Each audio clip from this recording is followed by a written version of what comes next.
Welcome back to the SSI Executive Conversations Podcast.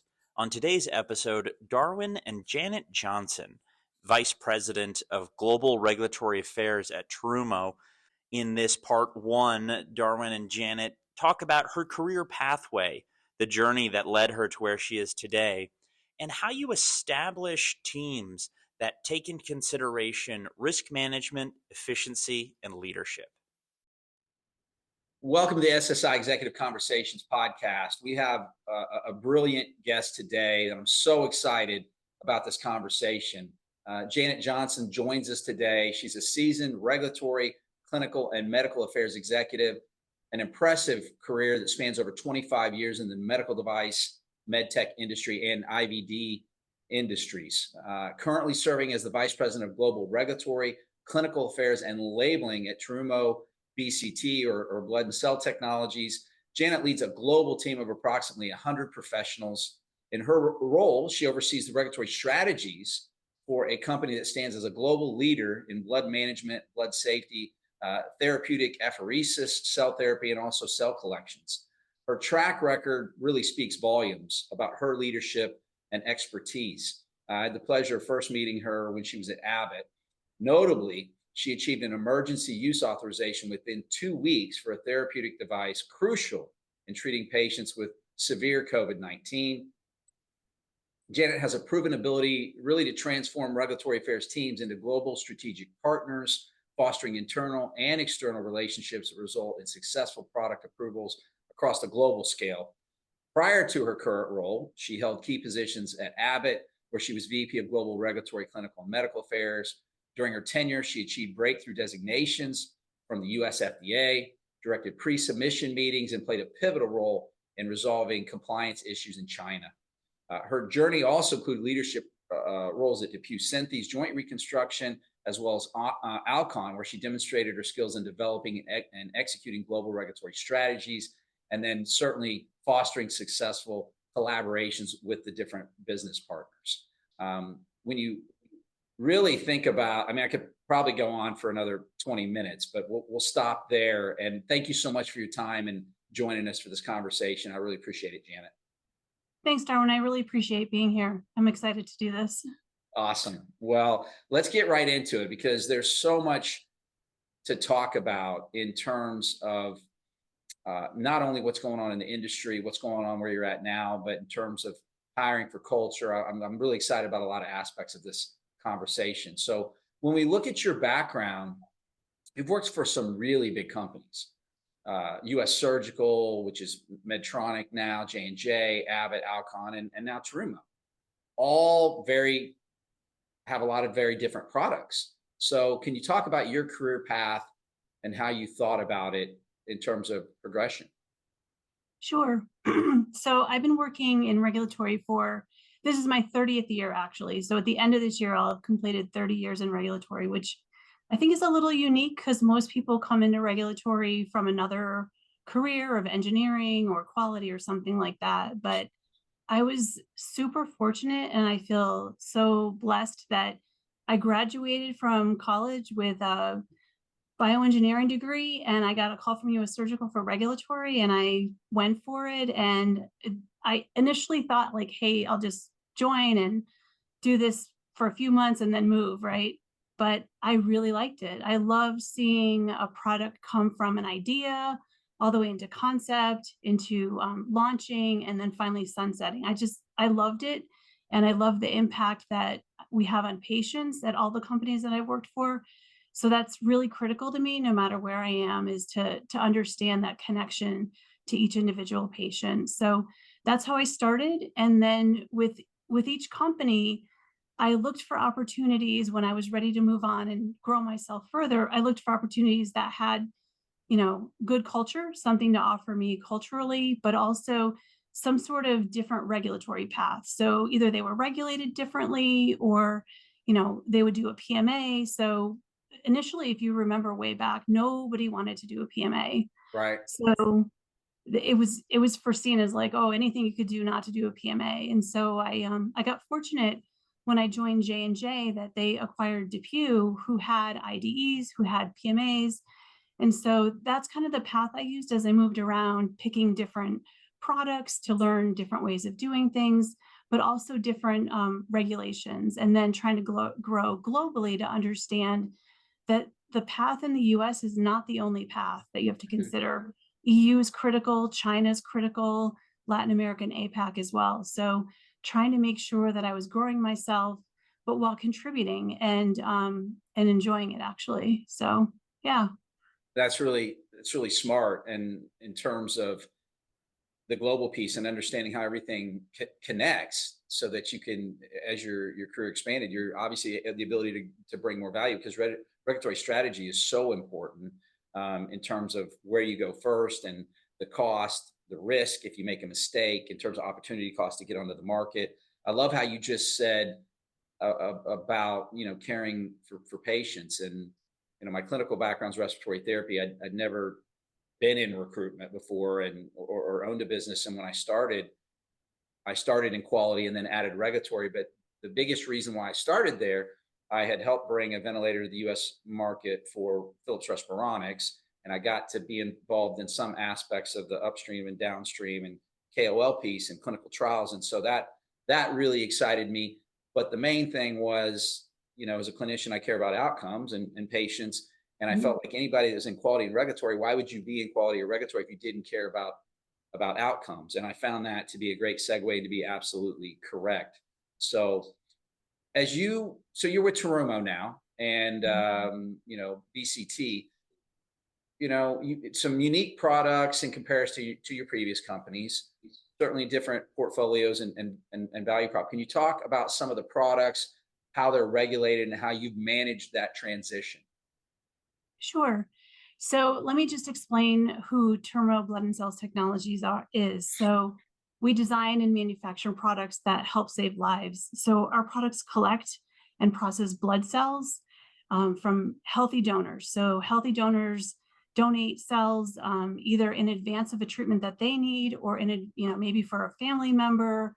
And so basically, if you've ever donated blood, donated any of your cells or stem cells, then you've probably interacted with one of our products. So we have blood bags, we have apheresis systems. So apheresis systems, they collect and separate cells into the different components. So if you think about a cancer patient, in advance of treatment, if they were going to get CAR T treatment, you would collect your own cells. They collect enough, and then they mark them, they treat them, and then they reinfuse them back in. So we're that collection piece there. And I'll just say, if you ever Google Emily Whitehead, she was the first pediatric patient to receive CAR T, and she's doing great. Her outcomes have been great, and her cells were collected on our system. I wasn't here at the time, but it's still really exciting. And we do a great job here of sharing those patient stories so that everyone can understand how are we interacting with the patient and helping them. And then, of course, we even have some associates here who have had to have those treatments, and they've been treated with our equipment and our systems. So it really brings it home for why we do what we do. It's just we sell in more than 130 countries. Our products are regulated in the US, basically nearly the full gamut. We have lab equipment, class 1, class 2. We're heading towards the class 3 product in development now, but we also have products that are combination products. So some of our systems contain solutions that are drugs. So therefore we need to do an ANDA in order to get that product approved by FDA. So really it's very different from any other company that I worked at, which was pretty exciting when I joined. The opportunity to learn all of that and be able to lead my team down that path. And then of course, EU MDR, can't forget that. Right. No, you definitely can, especially with the updates. We just did a webinar in November about the updates and the new dates in September for the notified bodies in QMS. Yeah, so our products in the EU, again, lab equipment, class 2A, 2B, class 3, but we also have a medicinal component because of that drug piece that I told you about. So some of our solutions, we sell solutions, and they're drugs too. So not only do we get reviewed for those products by our notified body, but it also goes to the competent authority. it's very different for us. And it was a big learning of how we were going to do that. But we are nearly done. We have 3 products left under review. And they're almost done. One's waiting for our certificate. The other 2 were answering questions. So super proud of the work that the team's done. And then we're just going to start incorporating that into how we run our business going forward. So it's pretty exciting. That is exciting. And I think to be able to be at a company that's doing, I mean, you talk about CAR T, they just made the announcement the first CRISPR technology was FDA approved, which is, those types of technologies and the benefits they're going to bring to patients to fix disease processes is super exciting. And having combination products, everything's going more and more to combinations or more and more AI driven aspects, right? One or the other. So the ability to go and be someplace where that you can learn from and have greater complexity certainly can enhance career and career progression and obviously job satisfaction. So yes. in my corporate commercial career, I had the opportunity to take over multiple teams with processes, multiple times with processes and teams already established before me, right? And that can be a challenging situation. Can be challenging depending on the situation in terms of what the leadership was like before, what those processes were, and what you're walking into. So I know you've done this multiple times in your career too, from a regulatory, clinical, and medical standpoint. So when you do that, what's your process and some of the key items you're looking at from a leadership, risk management, and an efficiency standpoint? So that's a great question. The first thing I do is listen, right? I feel like listening is crucial. And if people aren't listening, then they're not understanding what maybe is there that's already working. So first I listen to people, ask a lot of questions, try to understand.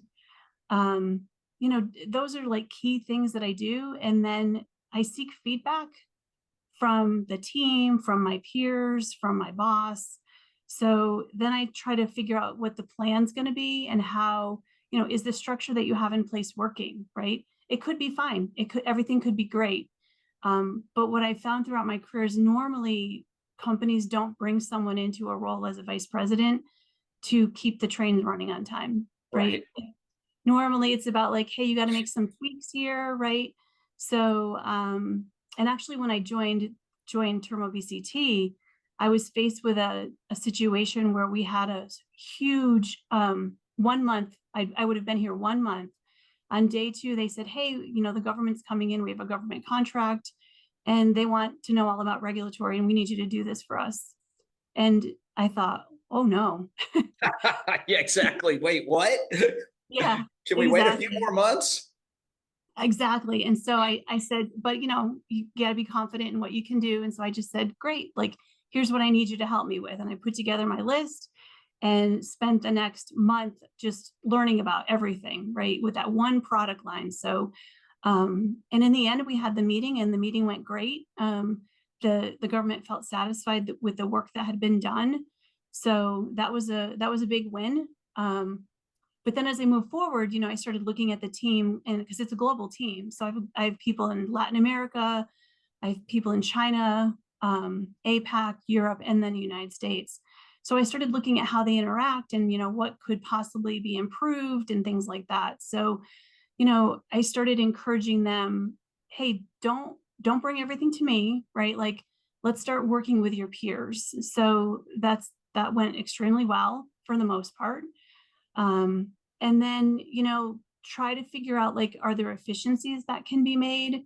Maybe the other thing I found when I got here was each person dealt with one product line, almost like engineering, because when you're in engineering, you work with one product, but typically in regulatory, you work on multiple things at the same time because of the ups and downs in scheduling, things like that. So I started to back that out and make it so that people worked across platforms and across products, and it helped develop them. They were happy about that.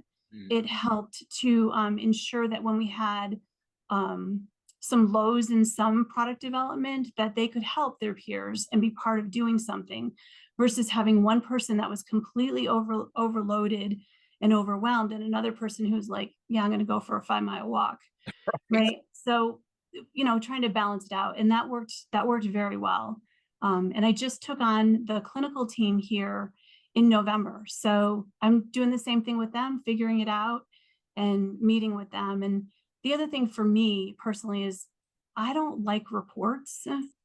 I don't want someone to send me a weekly report. I want to talk to them. I want to hear how they're doing, right? Is everything okay?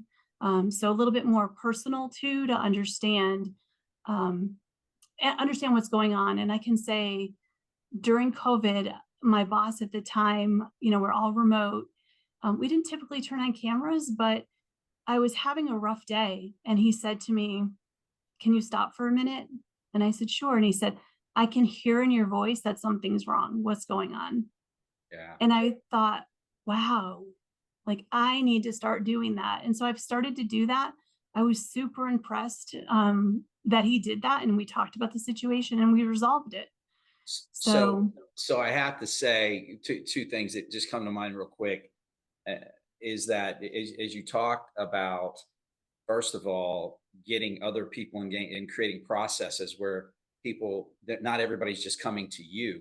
Certainly you're available for them, but if you're the solution for every single person, right, then you're not going to be as efficient. And so usually when you're having problems, you got to look in the mirror and say, okay, we got to create a better best practice, which is super Mhm. smart. And now you got people that are relying on other people that are feeling more important as well, because they can be a part of the solution. So I think that's really smart. But what you just talked about with your manager, 25% of employees across all industries annually voluntarily leave. And Mhm. the reasons typically, the main four are their immediate leader. They don't feel appreciated. Yeah. They're doing work for a prolonged period of time that they didn't sign up for and they didn't expect to do, so they don't feel fulfilled, or they leave because they feel that it's the only way they can progress their career. And one of the recent studies in the last few years showed that 60% of candidates that left, that if their immediate leader had any type of meaningful conversation with them in the last 3 months, that they might have been willing to stay. And so you just mentioned reports. You can't check in on somebody and who they are as a person.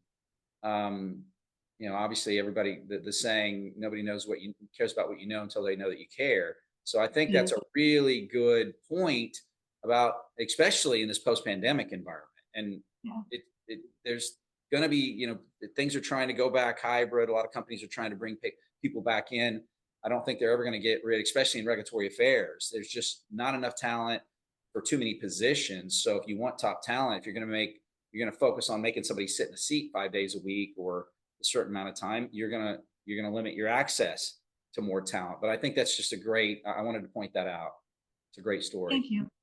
Yeah. And it's vital, right? I mean, people have a life more than they do at work, right? So you got to recognize that, and you got to recognize that sometimes they need to focus at home, right? Doesn't mean that they're not doing their job, Right. but it might mean that they need help, right? And I think that's super important. And Yeah. by acknowledging that, then being able to take care of whatever that is, they typically come back more focused and they feel appreciated. So they want to do a better job. Right, exactly. And I can say I received that from my boss. My parents are elderly, they're in their 80s, and I live, in Colorado, they live in Florida. So occasionally I just say, hey, I'm going to go work from there because I want to eat dinner with them for a week. Yeah. And she's super supportive. She's like, yeah, absolutely. And then additionally, when they've had problems, I'm like, I'm getting on a flight in the morning. She's like, go ahead. Your team's got it covered. Don't worry. So just having that understanding, it builds loyalty and it builds trust, honestly. Absolutely. And then you have higher retention rates. And obviously, if you hire Mhm. people whose personal why matches the company mission statement and they care about what the mission is and the value it brings to patients, clinicians, to the healthcare system, and then they have, high emotional intelligence and they're coachable, they get along well with others, you're going to have greater engagement, and you're going to build loyalty through those interactions, so your retention rates go up. And the cost of replacing your key stakeholders or top talent, it's just huge. Anywhere from half to 7 times the annual salary. So it's so smart. Yeah, easily. Plus the stress it puts on other people when you have a vacancy, right? Yes. People feel stressed that they need to do more, and it causes all sorts of issues. So I completely agree. Now, I don't know how much detail you can go into this, but my recollection was one of the conversations we had. There was a process that maybe was a little bit more reactionary, relevant to submissions, and you took a look at that and said, "Wait a minute, we could be more proactive here. We could do this more on the front end and decrease our risk." So, if that's something that you could talk about, I think our regulatory following could learn something really valuable there. Yeah. So first, let me introduce this concept of growth mindset. So I've used this concept. I never knew what it was called, but here they actually have started teaching it. They started teaching it in like 2021. So then I was like, oh, that's exactly what we tried to do. So growth mindset is about you learn from others, you experiment, and then you value progress. So on the experiment side, sometimes when you're doing a submission, right, things are not exactly perfect, right? And so here they used to wait until full V&V was done, right? Till all the way at the end of basically the full development and into manufacturing cycle. And I said, well, I don't understand why we do that. We don't have to wait until manufacturing validations are done, right? So we changed that, and we now submit, when we have all the data that we need in order to support a submission. And at first, when I introduced this concept for the first submission, the associate was a little hesitant, right? And I don't blame her. Right. But she was hesitant because she was, nervous about failing. And I just said to her, I just need you to understand, it's okay. We're going to try something new. If it fails, I will totally take the blame. I will not blame you, right? And so it was building that trust with her so that she could understand. And in the end, we were successful. We were extremely successful, and gave her all the credit. Like, I don't need the credit. I just need her to grow and learn. And since then, I've seen her really blossom. She's done a great job. I went on vacation last year. I came back. She said, hey, I have this great idea. I want to show you this strategy I put together. I was blown away by her strategy for the next submission. And we're doing it her way, right? So I was like, wow. So But how smart was that? Obviously you came with that initial idea to create that efficiency and create a more proactive process, but you gave her the glory. You gave her, the spotlight, which I'm sure made her feel valued, appreciated. And then she trusted you more, that she could come to you with an idea. yeah. And that was probably a big part of that, I would suggest. Yeah, she actually won an award from Japan. So Japan is our parent company. Terumo is based in Japan, in Tokyo. And every year they do awards for, projects. And so I nominated the project, and her manager, they went to Tokyo and they received the award, and they had a blast, because there's all sorts of things that happen during that week when they're there. And the other thing about that was most companies I work for don't recognize regulatory the way they recognize R&D or marketing. So super impressed. We've won 3 awards in the last 4 years. So as regulatory, and it's cross-functional, we make sure that we include the cross-functional team that contributed. So it's kind of an awesome thing about Terumo that they recognize that. And companies tend to be more driven, R&D, or they get a product and maybe they're initially R&D driven, and then they move to commercial driven, right? For sales, for revenue. Yep. And sometimes quality and regulatory can be less strategic, less seat at the table, which I think is a really big mistake, because from a risk standpoint, there's so many different data points, clinical trials. So 70% of phase 3 clinical trials fail. due to clinical efficacy. Most of those come back to the human: poor leadership, protocol design, misinterpretation of guidelines.